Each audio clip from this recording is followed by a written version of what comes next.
La confidence consiste en ce que j'interviens ici juste pour recadrer les choses. Et ça ne sera pas, puisque hier, j'étais pour obtenir l'autorisation de faire des déclarations publiques dans un procès en cours, puisqu'il y a 2 procès en cours.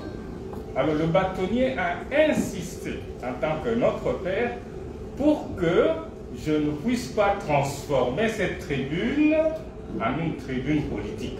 Ça, vraiment, il m'a formellement interdit. Alors, c'est pour cela que je vais essentiellement, et pourquoi cette conférence de presse, c'est puisque votre voix à mon client, à ma cliente, de dire les choses telles qu'elles. Voilà la tâche à laquelle je m'attelle ce matin. Je commence par vous remercier pour votre présence nombreuse dans cette salle et dire que on parle de M. Zoé, gouverneur, entré dans cette parcelle-là. Alors là, on dit que la parcelle appartient à M. Zoé Kabila. Mais en réalité, cette parcelle, juridiquement parlant, cette parcelle appartient à la société. C'est une parcelle qui appartient à une personne morale dénommée Katanga Premier, qui est concessionnaire, qui a le certificat d'enregistrement sur cette parcelle, en bonne et due forme. Je peux, et vous aurez le mémo, là, les détails, les références de ce certificat d'enregistrement. Alors, ce certificat date de 2021. Mais auparavant, qu'est-ce qu'il y avait? Auparavant, c'est les archives de la conservation de titres immobiliers qui nous donnent l'historique de cette parcelle. Et là, je commence par cette parcelle a pas été louée, était attribuée à l'auditeur général Kundo, son nom complet, Kundo Kwankeli Makutu. C'est l'auditeur général des FAS à l'époque, Forces armées zaïroises. Alors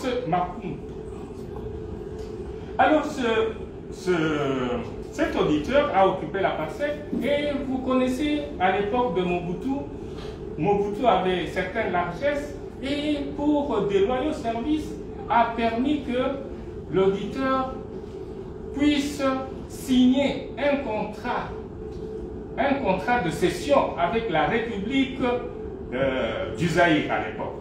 Et c'était par la voie du ministre du portefeuille, puisque le portefeuille, le domaine privé de l'État était géré à l'époque par le portefeuille.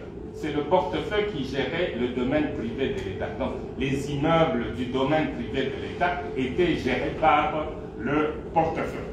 Et notre auditeur général, Kunto, a signé un contrat de cession avec la République du Zaïre à l'époque.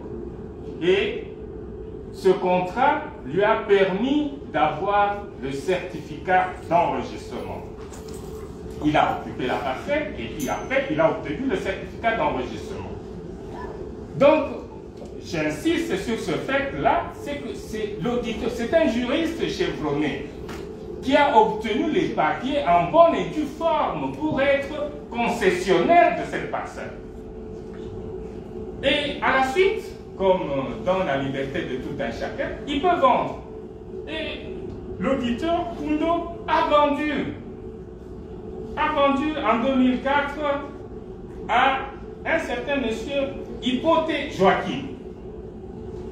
Hypothé Joachim a acheté cette parcelle et a poursuivi les démarches usuelles et a obtenu le certificat d'enregistrement. Les détails sont dans mon mémo que vous aurez.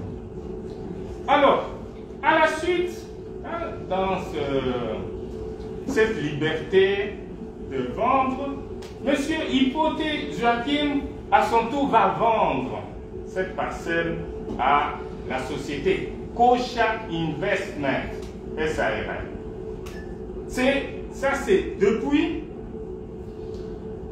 2007, plus précisément le 14 décembre 2007.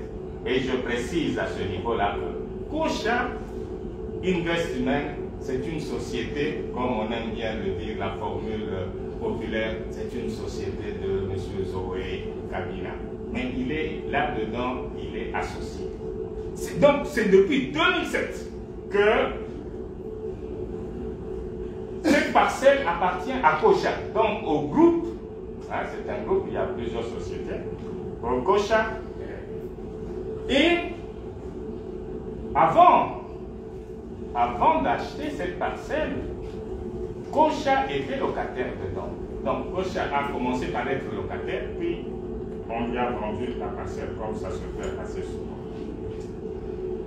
Alors là, c'est l'historique, hein, et qu'on peut interroger la conservation des titres immobiliers à la Gombe ici. Tout est là. Alors, qu'est-ce qui va se passer en 2021? Vous vous rappelez qu'il y a la loi, le code minier qui est intervenu. Alors, pour le code minier, les sociétés minières doivent avoir un objet exclusivement minier. Alors, comme Kocha était dans les activités minières, elle devait se détacher des autres activités immobilières, ainsi de suite, puisque la maison était dans le cadre de l'immobilier. Alors, c'est ainsi que Kocha a cédé cette parcelle à Katanga Ier en 2021 pour être conforme à la loi minière. Et c'est ce qui explique ce transfert. Hein? J'insiste sur ça pour dire que cette parcelle appartenait déjà à ce groupe depuis 2007. Et cela étant, donc c'est depuis 2007 que la jouissance est paisible. Depuis 2007, jouissance paisible. Mais qu'est-ce qui va se passer? Il y aura un incident. Un incident, c'est un arrêté de l'ancien ministre de l'Urbanisme et Habitat, M. Kokonian, qui a redressé, répertorié tous les immeubles du domaine privé de l'État. Et là-dedans, est glissée cette parcelle. Alors, devant cette situation-là, l'arrêté et le certificat d'enregistrement, qui prime? Quel est l'acte qui prime? C'est tout à fait normal, c'est le certificat d'enregistrement qui prime. C'est le certificat d'enregistrement qui prime, puisque le certificat est obtenu par une autorité, hein, ce qu'on appelle en droit le pouvoir d'attribution. Alors, c'est le notaire, le conservateur, qui est en même temps notaire, le conservateur, qui a donné le certificat. Et donc, c'est par erreur que cette parcelle a figuré sur la liste là. Alors, qu'est-ce qui va se passer en octobre 2021?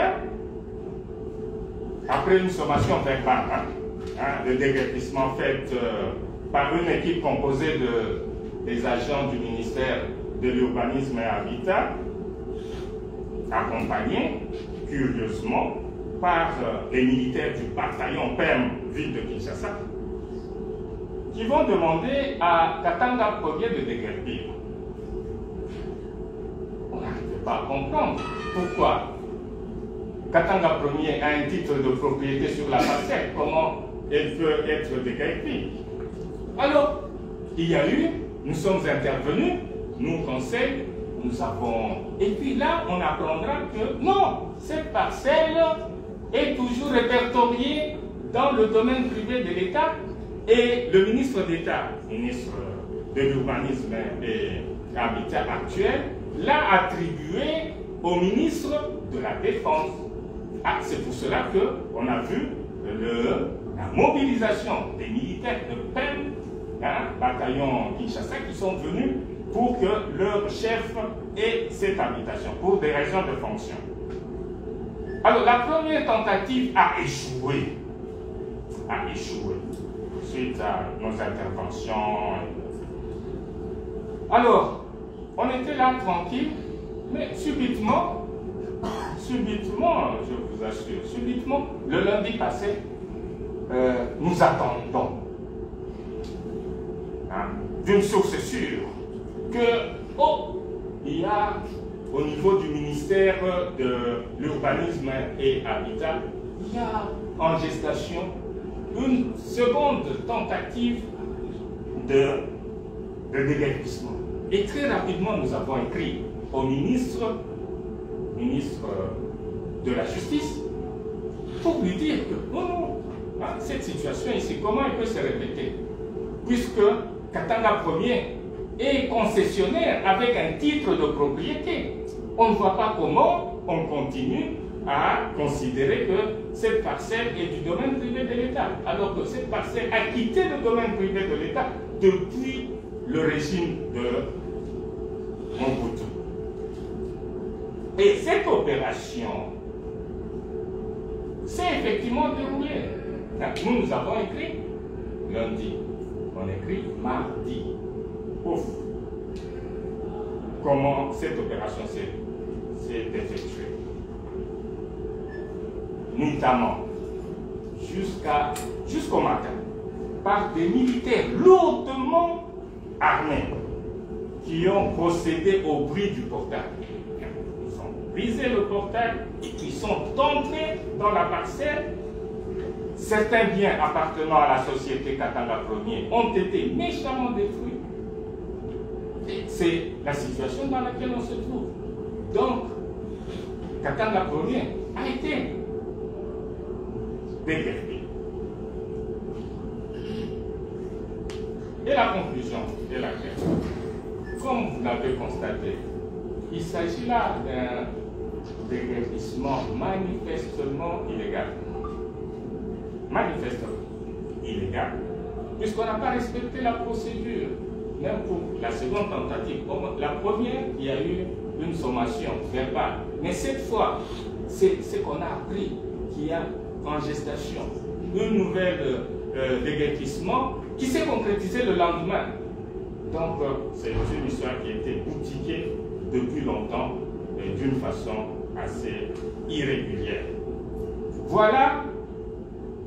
En cela, nous concluons que le droit de jouissance du fonds n'est légalement établi par un certificat d'enregistrement. Donc, nous disons que ce déguerpissement est illégal. Et je voudrais que, quand je vous répondrai aux questions, que nous allions dans ce sens-là pour démontrer que ce déguerpissement est manifestement illégal. Je dis et je vous remercie. Voilà. Nous allons répartir 3 questions selon les médias. Télévision, 3 questions. Radio, 3 questions. Médias en ligne, 3 questions. Ce sera comme ça. Donc, nous allons commencer par la télé. Télé d'abord. Journaliste de la télé. On est là. S'il vous plaît. Oui. Votre nom et... David sur le compte de TV5 Monde. J'aimerais avoir un peu d'éclaircissement. Peut-être que je n'ai pas entendu. Quand l'ancien ministre Kokonyangi répertorie la parcelle comme appartenant à l'État en 2013, si je ne me trompe pas, qu'est-ce qui s'est passé? Est-ce que vous avez mené des démarches pour qu'il y ait un document justement qui vous atteste que la parcelle vous revient? Est-ce qu'il y a un document qui existe dans ce sens, dans le sens des réclamations? C'est en 2021 que ça va basculer pour que ça appartienne finalement à une autre entreprise. J'aimerais avoir d'éclaircissement dans cette période de 2013 à 2021. Merci. Merci. Ambroise Mamba. Merci, Ambroise Mamba Congo. Je voudrais avoir aussi une précision par rapport à l'information, maître, que vous avez obtenue, selon laquelle toute la mobilisation qu'il y a derrière cette histoire, c'est parce que l'actuel ministre de l'Urbanisme aurait accordé ça au ministre de la Défense. Selon vos informations, on l'aurait accordé au ministre de la Défense en tant que ministre, en tant qu'individu ou au ministère de la Défense? Et la deuxième précision, est-ce que le transfert de la concession qu'il y a eu entre l'auditeur général Koundou pendant la Deuxième République et la République du Zaïre, le transfert était-il légal à votre avis ou non? Merci. Troisième question, une femme pour la télé? Une femme pour la télé? Ok. Troisième question pour la télé? Oui. Christopher Ochokoum, Télé 50. Monsieur l'avocat, vous reconnaissez quand même qu'il y avait largesse lors de la Deuxième République, et un peu plus devant, vous avez encore parlé de cette adresse qui a été glissée lorsque le ministre Kokonian, qui était en train de répertorier les domaines de l'État. Dans ce cas, si l'on ne devrait pas procéder à ce déguerpissement de la sorte, que voudrait la procédure? Parce que vous avez quand même évoqué aussi une manière illégale de transmettre la parcelle à l'auditeur à l'époque. Merci. Vous pouvez répondre. Vous pouvez partager les réponses, les questions. Par rapport, est-ce que vous pouvez répondre, s'il vous plaît, Télé 50? Oui. Alors, je disais que lorsque vous vous êtes exprimé, vous avez parlé de la parcelle qui a été acquise par l'auditeur de manière assez floue. C'est-à-dire, vous avez parlé d'une largesse du maréchal à l'époque qui a permis à ce qu'il puisse avoir les certificats d'enregistrement alors que c'était une parcelle de l'État. Vous l'avez reconnu. Et un peu plus devant, je vous avais encore dit que le ministre Kokonian, à son époque, a glissé cette adresse-là, volontairement ou malencontreusement, dans le domaine appartenant à l'État, une fois de plus. Que voudrait la procédure? S'il ne devrait pas avoir d'égarpissement, qu'est-ce que vous devrez faire pour remettre l'État dans ses droits?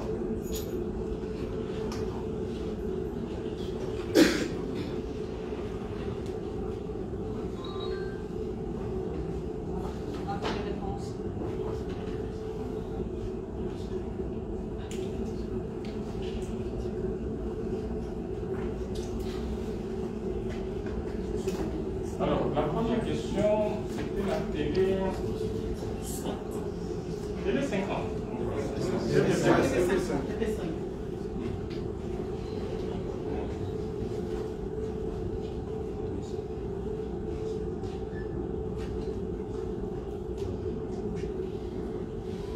Alors, pour télé...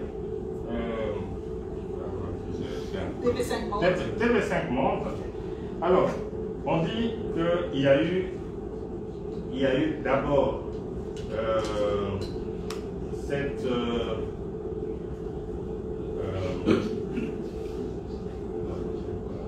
c'est une question. Okay. C'est beaucoup mieux. C'est beaucoup mieux Oui, comme ça. réponds d'abord.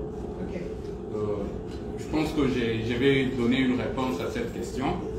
Monsieur David Sundo de la TV5 Monde voudrait savoir s'il y a eu des réclamations qui ont été faites depuis 2018 lorsqu'il y a eu la première tentative de déguerpissement. En fait, exactement, il y a eu des réclamations. La parcelle n'était pas un bien privé de l'État. Quand il y a eu la mise en demeure verbale, nous avions été saisis et nous avons saisi les instances judiciaires pour que ce trouble de jouissance ne puisse pas perdurer. C'est ainsi que, en son temps, nous avons saisi le tribunal de grande instance de Kinshasa-Gombe en cessation des troubles de jouissance, et cette action était enrôlée sous le numéro RC 122-063.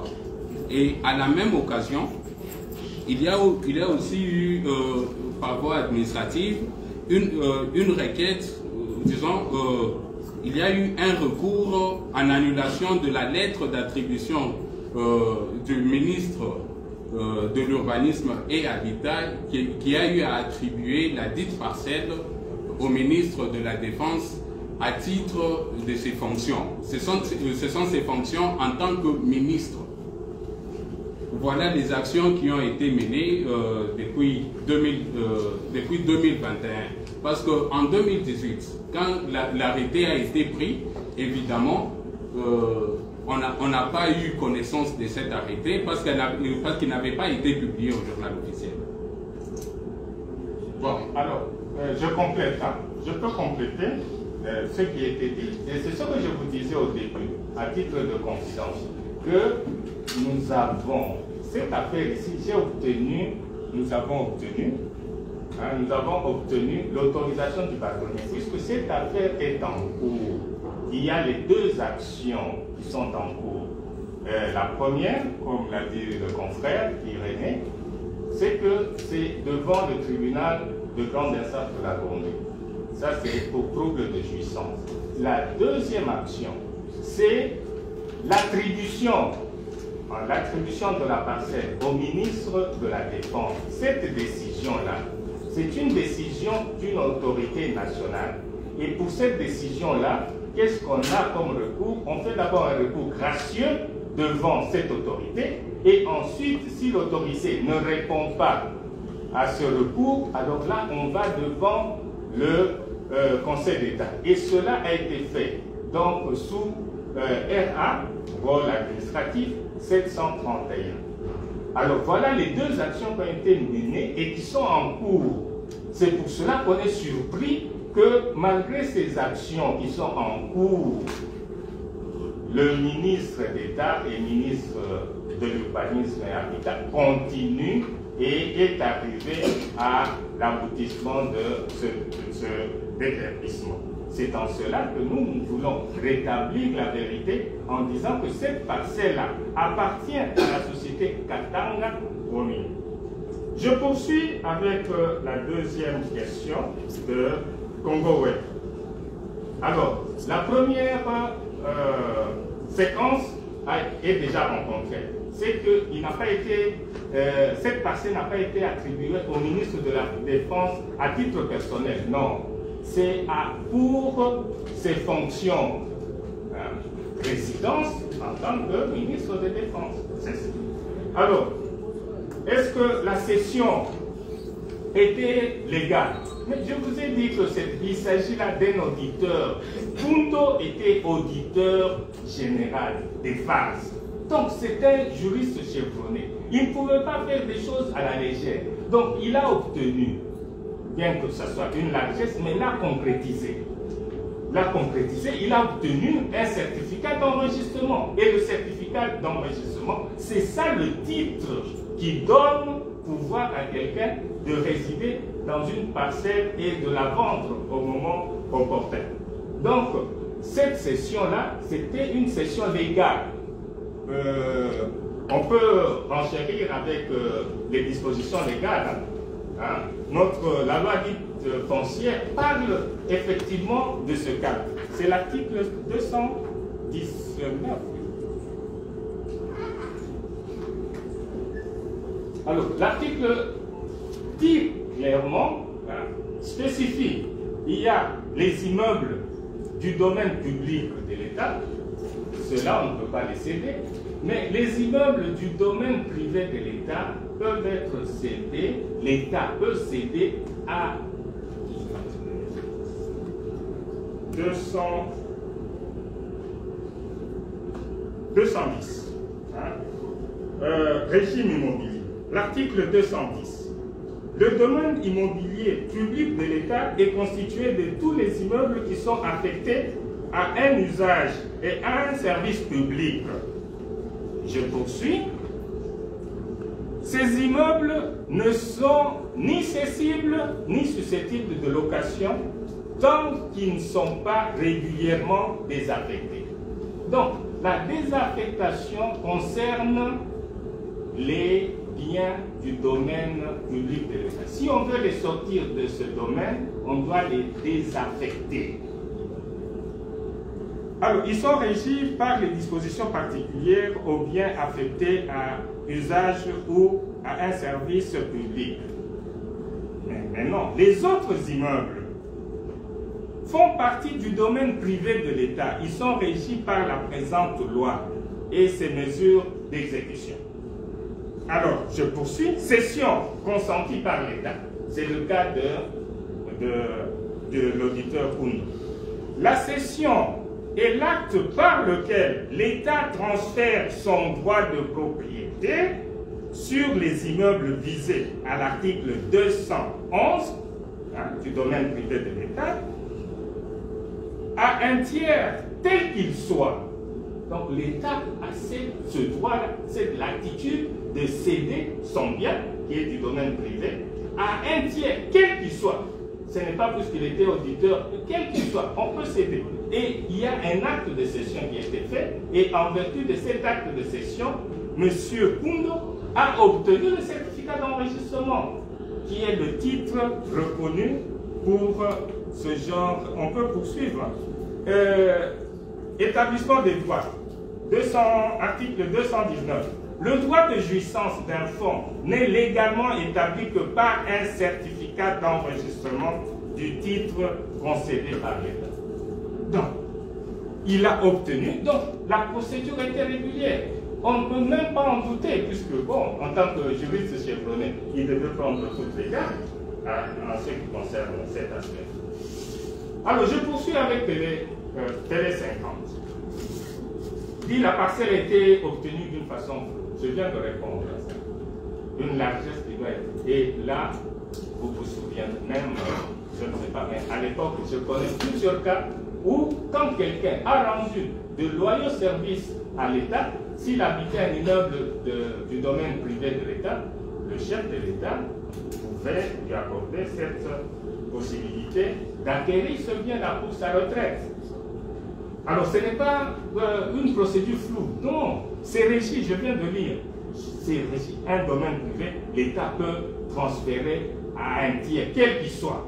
Donc, ça, c'est régulier et il n'y a pas de situation floue. Alors, le ministre Kokonyang, vous connaissez un peu nos archives. Hein? Vous connaissez nos archives administratives. Alors c'est dû à cela. Mais ce que, en tant que juriste, ça je vous le dis, quelqu'un qui a un certificat d'enregistrement et celui qui a un arrêté qui dit que cette parcelle appartient au domaine privé de l'État, alors que cette parcelle a quitté le domaine privé de l'État depuis 1989, vous voyez à peu près qu'il n'y a pas de commune mesure. C'est que, et quelle est la procédure pour que l'État puisse rentrer dans ses droits? Mais quand le bien est cédé, c'est fini. Ça ne peut plus rentrer dans le domaine, à moins qu'il y ait expropriation. Là, l'État exproprie contre dédommagement. Contre dédommagement. Donc, l'État doit racheter cette parcelle.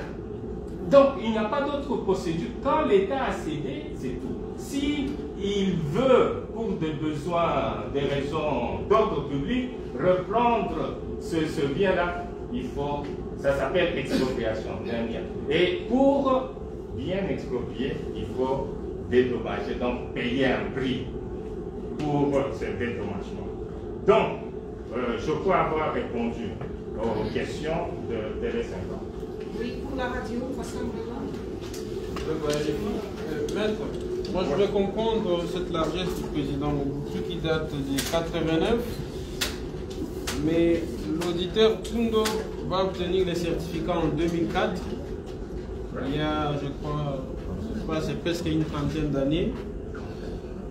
Y a-t-il un document par lequel le président Mobutu a attribué cette parcelle à l'auditeur Koundou? Parce que dans votre mémo, vous parlez plutôt d'un acte de vente notarié le 26 mai 1989. Parce que c'est là que part, en fait, les problèmes partent de là. Est-ce que vraiment il y a un acte juridique par lequel, est-ce qu'il y a une preuve que Mobutu lui avait attribué ça? Merci. Ok. Merci beaucoup pour la question. Maintenant, on répond directement, c'est plus convivial et plus direct. Alors, là, pour Vous savez que le chef de l'État, c'est une autorité à respecter. Toujours, on doit respecter le chef de l'État. Alors, quand le chef de l'État fait de l'action, il n'y a pas d'écrit. On concrétise, il s'adresse à l'organe compétent. L'organe compétent qui gère le domaine privé de l'État, à l'époque, c'était le portefeuille. Donc, c'est le ministre du portefeuille qui signe. Et nous avons dit que dans le cas d'espèce, il y a le ministre du portefeuille qui gérait le domaine privé de l'État, qui a signé un acte de cession, en vertu de ce que je venais de lire. Hein? Oui, je l'ai dit. Alors, donc, c'est... Oui. Et vous avez cet acte de cession? Oui, nous avons. Et puis, vous-même pouvez interroger le cadastre. Le cadastre, si vous êtes dans les recherches, vous allez au cadastre, puisque pour nous, vous pourriez considérer que c'est un document pris pour des raisons de la cause. Vous allez au cadastre minier et vous allez voir que au cadastre minier, pour un immeuble, on dit je veux l'historique de cet immeuble. On va vous dire cet immeuble appartenait d'abord à tel, et puis celui-là a vendu à tel autre, ainsi de suite, jusqu'à l'actuel concessionnaire. Donc tout cela, c'est... Et j'ai souligné quelque chose. Monsieur Kundo était auditeur général, donc un juriste chevronné. Mais il ne pouvait pas permettre que les choses se fassent d'une façon légère. Radio Papi? La question? A été vidé. Ok. Madame Présidente? J'aimerais juste savoir quels sont les derniers moyens de recours que vous avez pour l'instant pour revenir, selon vous, dans vos droits. Alors, les moyens de recours, pour l'instant, l'affaire est en justice. Nous avons déjà deux actions. Nous avons déjà deux actions. Ces deux actions suffisent déjà pour annihiler toutes les velléités de prétendre que le bien appartient encore au domaine privé de l'État. Donc, l'argument important, c'est de faire voir que nos cours et tribunaux arrivent à cette conclusion-là, de dire que ce bien-là n'appartient plus au domaine privé de l'État, compte tenu des actes qui ont été obtenus et compte tenu essentiellement du certificat d'enregistrement. Quand il y a un certificat d'enregistrement au nom d'un tiers, c'est que ce bien-là n'appartient plus à l'État congolais. Alors, ces deux actions suffisent. Nous envisageons, compte tenu de ce qui s'est passé dans ces déguerpissements illégaux, avec irréguliers, en faisant, puisque pour déguerpir, il faut d'abord une sommation, et puis c'est la police, d'abord les huissiers. S'il y a une résistance, maintenant on recourt, on fait une réquisition à force de l'ordre. Mais ici, c'est directement les militaires qui interviennent. Donc ça, c'est tout à fait irrégulier. Alors là, avec tout ce qu'il y a comme dommage, on a sorti les biens, on les a méchamment détruits. Alors là, nous sommes en train d'envisager une autre procédure pour cela. Et on ne veut pas multiplier tant de procédures, il faut qu'on s'attache à ce qui est essentiel. Ce qui est essentiel, c'est de démontrer que cette parcelle-là n'appartient pas au domaine privé de l'État. C'est Barry Kouematok. La question, elle a été posée, je crois que c'était la première question, mais apparemment il n'y a pas encore de réponse. C'était pour ça, vous avez qualifié tout à l'heure d'incident l'arrêté du ministre de l'Urbanisme répertoriant cette parcelle parmi les domaines privés de l'État. Mais qu'avez-vous fait? Quelle démarche avez-vous menée pour qu'on n'arrive pas au déguerpissement comme c'est le cas aujourd'hui? Quelle démarche on a fait? Je viens de vous dire qu'il y a deux actions. Ces deux actions-là, trouble de jouissance et le Conseil d'État, un recours administratif devant le Conseil d'État pour dire que cette lettre-là du ministre qui attribue cette partielle-là au ministre de la Défense nationale et ancien compétent est impertinente ou... Bon, je voudrais me garder de qualifier certaines choses. Est irrégulière, hein, d'une façon directe, est irrégulière. Et c'est pour cela que nous avons intenté. Donc il y a une action qui doit en principe neutraliser cette décision d'attribution. C'est ce qui nous intéresse. C'est que c'est neutraliser cette décision-là d'attribution. Alors, maintenant, c'est une nouvelle tentative, puisque la première a échoué. Maintenant, ils sont revenus en force. Hein? Comment on appelle ça? C'est un abus de droit, un abus d'autorité. Carrément. On utilise les forces publiques pour abuser des droits des gens. Merci, maître. Deux questions. Pouvez-vous éclairer la lanterne? Katanga, premier et 40e acquéreur de cette parcelle Kéréné. Et ma deuxième question, entre le certificat d'enregistrement, qui est pratiquement inattaquable au bout de quelques années, et l'arrêté du ministre, qu'est-ce qui prévaut et qu'est-ce qui a de la valeur? Puisque ces deux documents mettent en conflit la parcelle.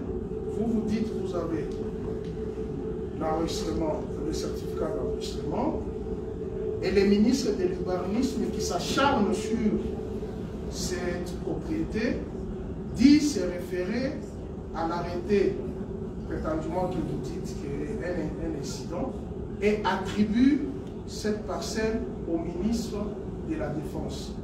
Et la toute petite question, est-ce que ce domaine appartient, puisque c'est le ministère du portefeuille ou département de portefeuille, puisque moi je suis tombé sur l'acte de vente, le département de portefeuille qui avait signé cette vente avec le ministre Kinzo aussi. Est-ce qu'il revient au ministre de l'Urbanisme d'attribuer cette parcelle au ministre de la Défense, d'autant plus cette concession n'est pas du domaine de la Défense nationale? Je commence par la dernière. La dernière, en termes de compétences, j'ai eu à le souligner dès le début, c'est qu'il y a eu des attributions. Sous Mobutu, sous le régime Mobutu, le domaine privé de l'État, donc les immeubles du domaine privé de l'État, étaient régis par le portefeuille, hein, dans son sens plein. Le portefeuille, c'est les avoirs de l'État. Hein, ça, c'était dans son sens plein. Mais après, on a voulu départir les choses, puisque le portefeuille était trop groupement, hein, avec beaucoup de choses. Il y a les actions, les sociétés et tout. Et puis à cela ajouter. Alors c'est pour cela qu'on a détaché les ministères. La gestion du domaine privé de l'État a été transférée vers un ministère un peu qui a été créé, ministère de l'Urbanisme et Habitat. Pour l'instant, c'est le ministère de l'Urbanisme et Habitat qui gère le portefeuille des biens du domaine privé de l'État. Maintenant. Hein. Alors, la compétence, oui. S'il ne s'agissait pas de cet incident, bon, le ministre de l'Urbanisme et Habitat, et il le fait, peut attribuer les immeubles du domaine privé de l'État aux autorités pour raison de fonction. Alors là, le ministre a eu cette parcelle, cette attribution-là est due à la fonction du ministre de l'Urbanisme et Habitat. Mais pour ce cas qui nous occupe, cette parcelle-là n'appartient plus au domaine privé de l'État, puisque cette parcelle a été cédée avec le ministre Kinzonzi à M. Mukundo a cédé à d'autres. Alors, je reviens à la première question. Katanga, premier et quatrième. Je réponds très facilement. Quatrième acquéreur. Avant lui, c'était Kocha. Avant Kocha, c'était Hippote Joachim. Et on revient à l'auditeur général Congo. Donc il y a 4 acquéreurs. Le dernier, c'est Katanga Prosi. Alors, l'arrêté, le ministre s'approche, à bon fort, s'approche à son arrêté. Mais nous disons ceci, que dans le domaine, en ce qui concerne les biens, ce n'est pas l'arrêté qui attribue la propriété à un bien, ce n'est pas l'arrêté, c'est le conservateur des titres immobiliers qui établit un certificat d'enregistrement. Et ce certificat d'enregistrement, c'est celui-là qui atteste les droits de jouissance de la parcelle. Et comment on fait pour mettre fin à cette... Si un conservateur établit un certificat, c'est un jugement, c'est une décision judiciaire qui doit anéantir. Veiller par exemple dire que non, ce certificat d'enregistrement-là a été mal attribué. C'est la juridiction, les cours et tribunaux qui ont compétence pour annihiler les effets. Mais pour le cas qui nous concerne ici, puisque vous voyez que c'est depuis, ça fait déjà 30 ans que la parcelle a quitté le domaine privé de l'État. Si maintenant vous allez dire, oh non, pour que ça retourne, mais le certificat est inattaquable, on n'a plus rien à faire. Ce qu'on peut bien faire, c'est une action en dommage d'intérêt. C'est tout. Mais le certificat est devenu inattaquable. On ne peut plus revenir sur ça pour que l'État puisse récupérer ses... Non, à moins qu'il s'agisse d'une expropriation. Et là, pour le cas qui nous occupe, il s'agit d'une expropriation d'un bien appartenant à un tiers. Alors là, contre quoi? Contre rien, puisque lui, le ministre, s'appuie sur son arrêté, qui ne résout rien. C'est qui donc? Merci, maître. 3 petites questions. La première, c'est de savoir si vous avez pu évaluer les coûts des objets que vous avez perdus. Si vous pouvez quantifier cela, c'est que ça représente comme dommage. Deuxième question, vous présentez cette résidence comme appartenant à une société, mais pourquoi le nom de l'honorable Zoé Kabila est mis en exergue? Est-il statutairement majoritaire dans cette société? Donc pourquoi son nom est mis pratiquement en exergue par rapport à ces déguerpissements? Un déguerpissement qui se passe à 4 h du matin, on n'en connaît pas beaucoup dans l'histoire des déguerpissements en République démocratique du Congo. C'est vrai que vous ne voulez pas glisser dans la politique, mais on sent qu'il y a une pression politique qui amène que les choses se passent comme ça. Les décisions dans notre justice sont rendues au nom du chef de l'État qui est le magistrat suprême. Est-ce que vous ne pensez pas qu'il est temps de pouvoir les saisir en tant que tel pour que ce que les gens qualifient comme de l'acharnement sur la personne de l'honorable Zoé Kabila puisse un peu trouver une solution? Merci beaucoup, madame. Alors, je réponds, évaluer la perte subie. Je dois vous dire quelque chose, que cette parcelle-là appartient à la société. C'était Kocha Investment et puis finalement Katanga Premier, pour la raison que j'ai invoquée pour passer cette session-là. Et cette parcelle-là a été, quand on l'avait acquis,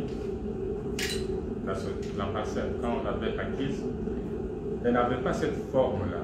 Donc, ça a été complètement reconstruit, cette parcelle. Complètement reconstruite par Kocha à l'époque. Kocha. Alors, pourquoi? Donc, il y a une équipe qui est en train d'évaluer les biens, puisque la chose s'est passée avant-hier. Alors, on est en train d'évaluer un peu, puisqu'il y a eu des destructions méchantes et tout. Il y a eu des très beaux tableaux à l'intérieur. Cela servait des bureaux. Des bureaux. Et celui qu'on voyait souvent entrer dans cette parcelle-là, c'était M. Zoé Kabila. Bon, évidemment, la parcelle appartient à la société. Il est associé. Il est associé et il avait ses bureaux là-dedans. Et c'est lui qui fréquentait régulièrement avec les autres la société. C'est pour cela qu'on dit que la société. Et effectivement, voir cette situation, il était dedans. Hein? Il est régulièrement à cette place. C'était cette nuit. Alors, saisir le président de la République. Oui, chaque fois que nous faisons des réclamations, hein, par exemple, tout dernièrement ici, ce que nous avons fait, quand on écrit au ministère compétent. Hein, ce que je vous ai dit, le chef de l'État, on ne le prend pas comme un petit ami. Donc, on écrit aux instances compétentes. Par exemple, là, pour cette nouvelle tentative, nous avons écrit au ministre de la Justice, Garde Sceaux. Pourquoi? Pour lui faire montrer que l'État congolais, c'est un État de droit. Alors, vous, ministre de la Justice, comment vous pouvez permettre que le déguerpissement se fasse par des militaires? Ça, vraiment, c'est un abus d'autorité, un abus de pouvoir. Ça, nous l'avons. Chaque fois que nous écrivons, nous copions le chef de l'État, le Premier ministre, les autres ministres, et ainsi de suite. Donc, il peut être informé. Hein. Ça, il faut le suivre. Il faut qu'on voie s'il a eu connaissance de ce qui s'est passé. Voilà, je crois avoir répondu à vos trois questions. Le coût sera évalué. Oui, le coût sera évalué. J'ai dit que d'abord, la construction, cette immeuble-là a été reconstruite. Les immeubles ici en ville, le minimum c'est 2 millions. 2 millions de dollars, le minimum. Encore des questions? C'est clair?